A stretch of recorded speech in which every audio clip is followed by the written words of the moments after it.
Sa kailaliman ng ating mga kagubatan, may mga nilalang na nananahan sa dilim. Naghihintay ng pagkakataong magpakita.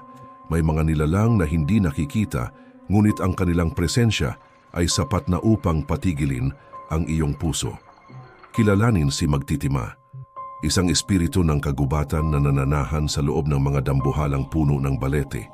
Siya ay may anyong lalaki ngunit tila transparent, nababalot ng mga baging at dahon, na may matatalim na matang nagmamasid.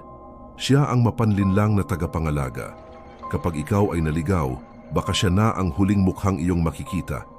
Ngunit mas mapanganib ang tigbanwa, isang mabangis na mga ngaso na mabilis gumalaw sa gitna ng mga anino. Taglay niya ang matatalim na kuko at ngiping, handang pumaslang sa sinumang mapadaan sa kaniyang teritoryo. Ang bawat yabag niya ay nagiiwan ng takot at ang kaniyang pag-atake ay walang babala. At sa katahimikan ng gabi, nariyan ang mahak.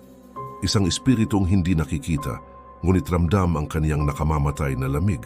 Bilang isang maitim na usok, dumidikit siya sa mga may sakit upang sipsipin ang kanilang natitirang lakas at buhay. Dahan-dahan, ang biktima ay namumutla at nanghihina hanggang sa wala nang matira kundi ang dilim. Ang mga alamat na ito ay paalala, hindi tayo nag-iisa sa dilim. Kaya mag-ingat ka, dahil sa susunod na makaramdam ka ng kaba, huwag kang lilingon